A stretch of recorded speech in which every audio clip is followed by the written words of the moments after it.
Agent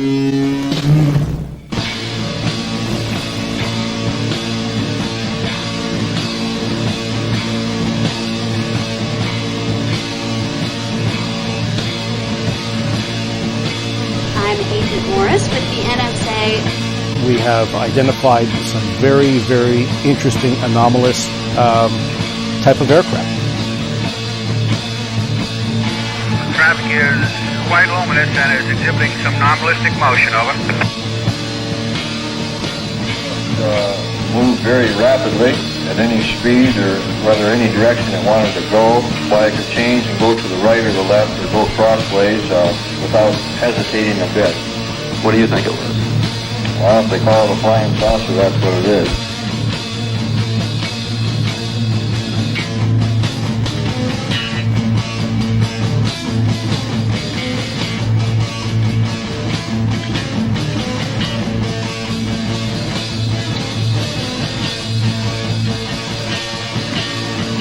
EWA 517, do you want to report a UFO? Over. Negative. We don't want to report.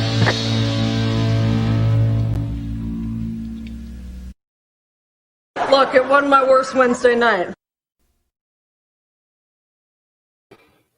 Good evening, everybody. This is Smiles Lewis for another live edition of Anomaly Now, transmitting to you live from Austin, Texas. This is the weekly half-hour news roundup show of the Anomaly Archives, the nonprofit 501c3 organization that is the doing business as name of the Scientific Anomaly Institute, located here, as I say, in Austin, Texas. And tonight's going to be a little different, as is every one of these Wednesday night shows from now till the end of the year, because, of course, as you probably know, the Anomaly Archives is launching a series of emergency fundraiser Streamathons every Saturday from last weekend till the end of the year. So for the next several Saturdays, we're going to be starting at 1 p.m. Central Standard Time and going for 7 or 8 hours each night, each day, afternoon and evening, with a wide variety of anomalous presenters, lecturers, speakers, some music, and some Fortean film fests. But you can find out more about that at anomalyarchives.org. But tonight, my normal co-host, Mark Jackson, he's not feeling too well, so he's taking the night off. We wish him well, and I'm sure he'll be back soon enough. But we've got plenty of friends here tonight, and I'd love to introduce you each to them. Tonight, we've got our return guest to Anomaly Now, and that is Chris Rutkowski, who is a media professor at University of Manitoba. Did I get that right, Chris? Yeah, I'm at the University of Manitoba. Yep. And he is going to be one of our presenters, and we'll get to talking to him a little bit more in just a second. And then we also have Brent Rains, who's the longtime editor and publisher of Alternate Perceptions, an amazing paranormal magazine that's been around for a long time, from back in the print zine days to now in the virtual zine days online. He's also a biographer of sorts of John Keel, and we'll be talking some more with Brent momentarily. And we've got another presenter who's going to be on our Saturday lineup joining us, and that is Professor Wham. Hey, Professor. Hey, how you doing? Doing good. And of course, folks who've been following the Anomaly Archives will recognize her from our fairly recent, not too long ago, Eugenia Macer's Story panel presentation, where she was one of the main presenters on the amazing life and interesting ideas promoted by the psychic and paranormal investigator and artist and musician and playwright Eugenia Macer's Story. Well, thank you all so much for joining me. It's really been a crazy time, as you probably have seen me say in some of my emails, and I know it's crazy for everybody else for all the obvious reasons, and I thank you so much for taking the time to be here. So for folks who aren't really aware of what is going on, the Anomaly Archives is in a funding crisis. We are at the end of our lease. It's coming up at the end of the year, beginning of next year, and we're trying to raise enough money to continue in the space that we're in. We're trying to raise $20,000, and we launched our Streamathon last week, and we're on our way to that goal.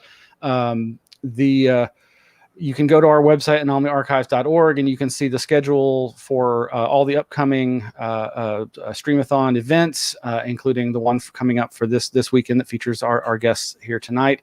They're going to be presenting this coming Saturday, November 28th, and we'll get to a little bit more about that. But yeah, we've got a long way to go, but we're off to a decent start. We've gotten over $1,200, almost $1,300 towards our 20,000 goal, and we are actually right now in the midst of a challenge matching grant of up to $5,000. So if we can get to $5,000, we'll have reached half of our goal with a total of 10,000.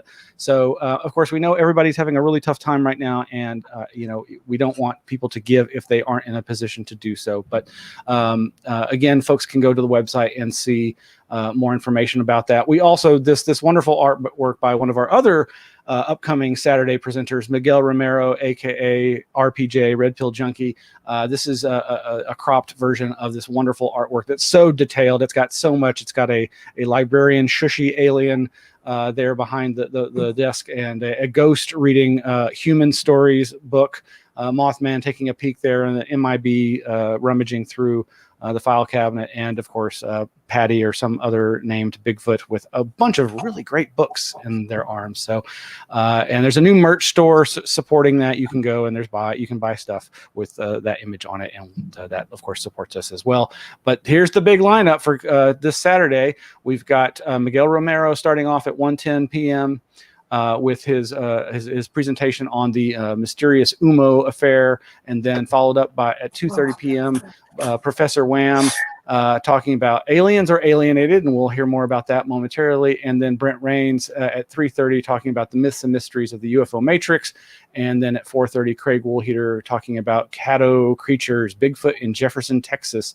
And rounding out the day's events is at 5:30, Chris Rutkowski, Preserving Ufological History, The Canadian Connection. And then we'll be closing out the evening with a screening of the amazing collage artwork film by director Craig Baldwin called Mock Up on Moo, which chronicles everything from L. Ron Hubbard and Aleister Crowley to gosh knows what else in between. So anyway, enough of that.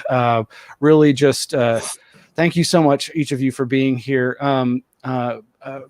Professor Wham, we've got you coming on first among the lineup of people who are here tonight. Can you give us a little bit of a teaser for what you're going to be talking about? Well, as I explained to you, I decided that, since you've always been interested in what I did my dissertation on, because I wanted to sort of honor that. You had asked me whether I'd be willing to do something with my dissertation with that topic. Even though I wrote that dissertation 20 years ago, the topic that I came up with that links my concerns and interests with that dissertation with the present book that I published last year, Mysterious Beauty, Living with the Paranormal in the Hudson Valley, is my interest in seeing how mainstream narratives about UFO contact and abduction specifically, although not exclusively, but specifically, are very much interconnected and intertwined with, and I'm just talking about North American culture, really, with a lot of our ideas, our cultural ideas about race and ethnicity and how that is deployed. That was the basis of my dissertation. And, one of the concerns that I've had with this topic is this is it seems like a kind of academic topic for a lot of people, but I actually see this working in some really obvious ways. When I wrote the dissertation, and I'll use a few examples from the dissertation in my talk, but in the dissertation, one of the things I really looked at the time was the way in which aliens are portrayed in movies, in alien movies, and in common stories about contact. And even not only that, but whose stories get privileged. When I did my research for my dissertation, which took over 10 years to do, one of the things I found is that is that at least at the time, and this was, again, 20 years ago, at least at the time, there were hardly any narratives that were available in mainstream culture that came from indigenous communities, that came from African American communities. In fact, one of the things that I discovered in my research was that at the time there was this actually a subculture, a kind of an underground stream of alien abduction and contact stories in African American cultures, especially in the Midwest and in the Southeast, that were completely unknown to the larger sort of UFO paranormal world. And so I talk about that in the dissertation. Now, how that has come forward into the book that I wrote last year, that I published last year, is because I am looking at paranormal narratives and experiences and reports in the Hudson Valley. I concentrated a lot more on indigenous stories. And because the Hudson Valley is known to be a place where there are lots of different types of paranormal things that are reported.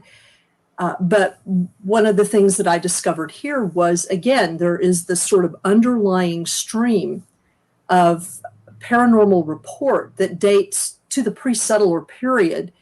And a lot of these stories are, while they inform some of the assumptions that people make, settlers made, the Dutch and then the English, and now, people today make about, beasts that are in the woods or ghosts or what hauntings consist of. A lot of times people that are telling these stories now are unaware of the indigenous coloration or strain that is there. And this is true even of individuals who actually do paranormal investigation. So those are the kinds of things I'm talking about. It's not a matter of me telling the paranormal community, oh, you're a bunch of colonial racists and you need to get your crap together. It's nothing like that at all. It has to do with being willing to examine the assumptions that we bring to narratives about contact. When we are researching a story, when we are getting an account from someone, even when television producers come and contact me and they want certain stories. This happened just 2 weeks ago, where I was contacted by a television production company from LA, and they'd heard about my book and they wanted only certain types of stories. And I told them, why do you want these kinds of stories? This is not what my book is about, and it has to do with a perception about what is important about these stories. And so, regardless of what you think about the objective nature of them, the stories that we tell about an experience are in many ways almost as important as the experience itself, because that is what mediates the meaning of that experience, to another person or to a larger narrative. And so that's the sort of thing that I'm talking about. I sound a little disorganized right now. It's because I'm actually just right now putting my thoughts down in order. I've just spent 6 hours cooking pies. So it's like I haven't had time to read my notes. So this is actually what I'm doing tomorrow afternoon during Thanksgiving. While family is Zooming, I'm going to be finishing my notes. So well, we certainly appreciate it, and of course, I definitely want to wish everybody a happy Thanksgiving. I know that this is perhaps was definitely a tougher holiday season than most for so many, and it really it warms my heart that y'all have taken the time not just to participate in the fundraising effort on the Saturday, but also to take the time now. So thank you so much, and I am so excited to hear more about this, Wham, because your dissertation is something that I've been fascinated by for a long time, and it's part of a larger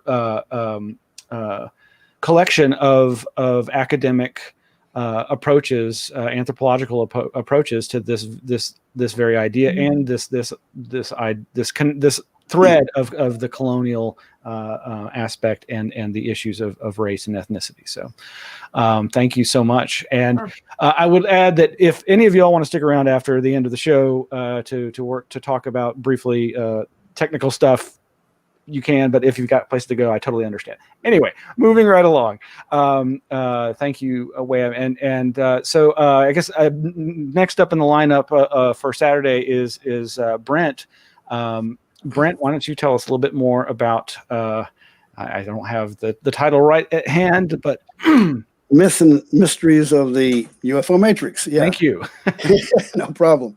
I just had a book come out about John Keel, but it wasn't just strictly a biographical book. It was also explaining, it was interviews with people who had known Keel and been influenced by his alternative approach. Some have called it the Keelian approach. And I first got into ufology back in actually January 1967. I was 14, and I just had read Frank Edwards' Flying Saucers Serious Business. And at the time, my perspective was they're either from, visitors from outer space, the mainstream view that's popular, or else the Air Force was right. It's weather balloons and Venus on the horizon. And then there were writings by authors, like Jacques Vallée, 1969 with his Passport to Magonia, and of course, John Keel's writings. Initially, I was reading his articles in different magazines, Saga and so on. And it was, he had ideas of other interactions other than just a close encounter or a landing. People were actually having contact experiences they felt or different things like that. So I was intrigued by what he was, his ideas. He even expressed ultra-terrestrials from a parallel world. And, of course, now this idea of other dimensions and things is quite popular. But I started corresponding with him back in October 1969, and for 2 or 3 years we had a pretty intense one. And I exchanged newsletters with him. I had a little mimeograph newsletter I called the Scientific Sauceritis Review, and of course he had his Anomaly. And I really got into that and got interested in the UFO contactee experience and gradually evolved into other elements, shamanism and all kinds of parapsychological phenomena. And so that's really what I wanted to get into. The Matrix could be other multiverse, or we could be talking about other aspects or angles of this that aren't generally explored. And I think that Greg Bishop's, he had made a statement one time I put a lot of confidence in, and that was that we have really UFO organizations have generally followed this mainstream ET bias of just trying to prove that alone and ignore alternative possibilities. And people in these organizations should be allowed to, not only explore the ET aspect, which I'm not against at all, but other possibilities relating to these reported activities. Absolutely.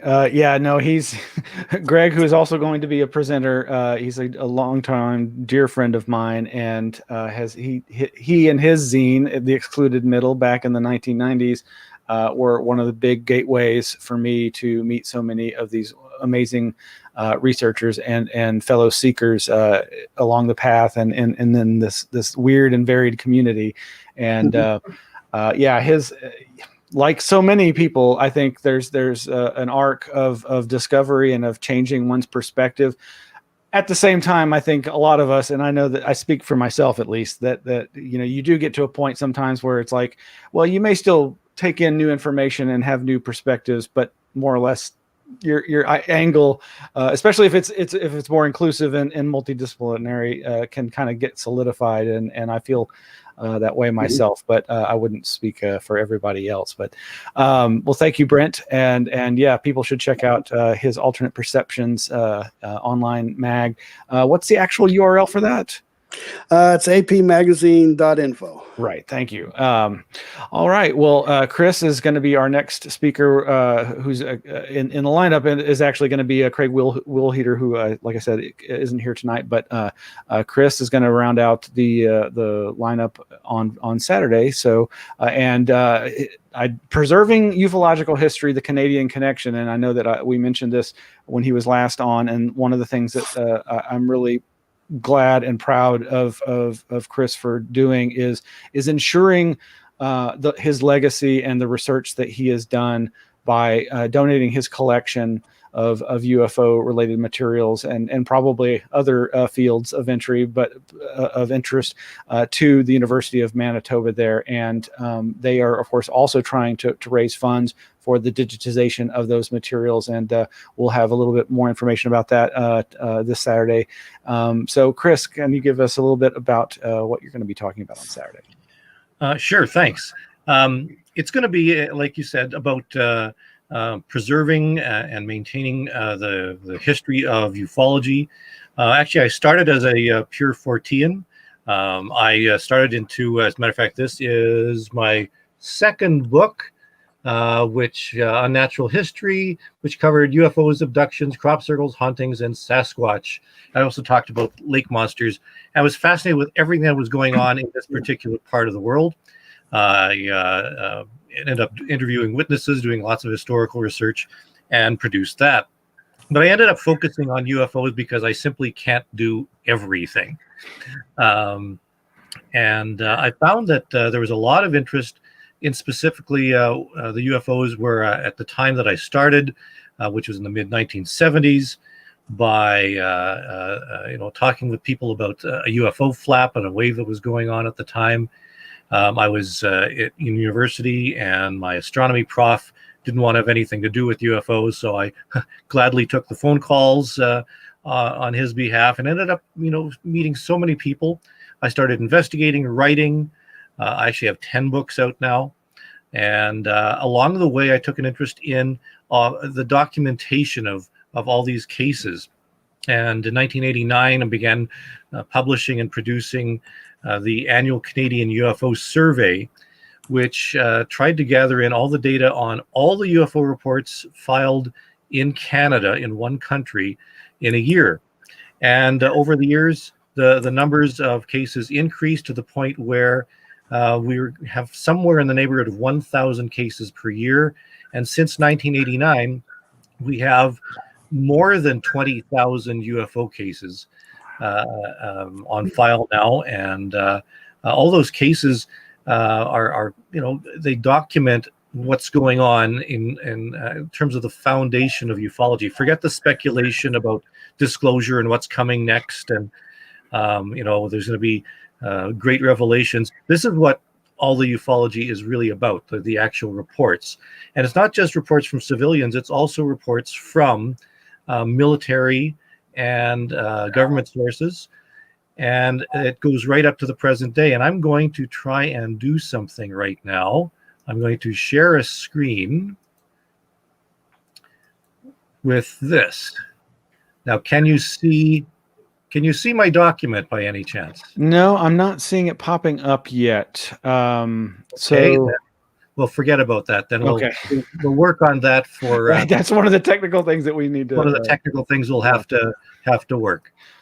So, anyways, some of these documents are from military sources, from NORAD, from a whole host of areas, to get a real snapshot of what people are reporting. And I was approached by the university archivist to donate my entire collection. Now, what you see behind me is some of that. Not only several thousand books on UFOs and related phenomena, including paranormal phenomena, Sasquatch, and so forth, but a lot of artifacts, plus all the original files, all the 20,000 cases and more. Plus, not included in that are the government documents themselves. So this represents a significant investment There was a fundraising effort that started just as the pandemic was hitting, so that got stalled a little bit through the university. But the idea is to digitize all of this so it's preserved for everyone to use, so that other researchers can take advantage of this. And I'll be talking about some of what's in the files and some of what's been going on in Canada over the past number of years. I can't wait to hear more. And again, this is what this is all about. And we have reached out to a number of different similar archival-oriented organizations. With the fairly recent passing of legends like Stanton Friedman, and the infamous photo of yours, Chris, of him sitting in the midst of that room filled with just totally seemingly just chaos, just a chaos of files and papers. And I know that the librarians and archivists working on that collection have their work cut out for them. But what's important is that these things not be lost. It's far too common, and I know we've heard of so many cases where family members, after the passing of somebody with these kinds of interests, either actually resent the material or just don't have an appreciation for it, and it often just gets thrown into a dumpster or sold on eBay to just whoever, either piecemeal or just some collector who may just be interested in reselling it for even more money. And none of that benefits the fields of research that these are all data points for. So I'm not getting rid of the Reddit alien, by the way. Okay. Yes, I see him, and I see there's the big head behind you to your right. Also is you can see him. Yeah, he's right there. We're having the same hallucination. Yes, Yeah. it's a consensual hallucination. That's awesome, y'all. I really do appreciate y'all taking the time again for tonight, but more importantly for this Saturday. Again, folks, we're going to be doing this every Saturday between now. I can't believe we're trying this every Saturday between now and the end of the year, and you can get details. As I say, over at our Anomaly Archives website, and it'll route you to our Streamathon page, which has all the lists of speakers, their biographies, links to their websites, their books, everything you need to get yourself ready for this. We also, of course, still have the archive for last week's Streamathon. Like I say, it's about 7.5 hours with many speakers, Zelia Edgar, Ken Gerhard, another Texas cryptozoologist, Walter Bosley, and Paul Kimball. And then if for a limited time, Paul Kimball let us stream 4 episodes back to back of his Haunted TV series. This is a Canadian paranormal investigation series. It's one of a few that he's been doing over the many years now. And that was a lot of fun. Being down here in the southern United States, I don't really have access to all that awesome Canadian programming, and so it was a treat to take a look at that. And right now, it's available for everybody. But again, folks can go to anomalyarchives.org, and anything people can do. If you can't give money, if you can help spread the word, it is free to watch, and it is a gold mine of information and perspectives on a wide variety of strange phenomena. So, I told you this wouldn't take long. We usually keep it to 30 minutes, and I really appreciate each of you taking the time. I'm going to go ahead and close out the show, so we'll all be off screen briefly. But if any of y'all want to hang out and either chat or attempt some technical stuff, we'll do that momentarily. So to our audience, I say good night, and to my friends and guests here, we'll be right back. All right. Let's see. Where's the close? Stay weird.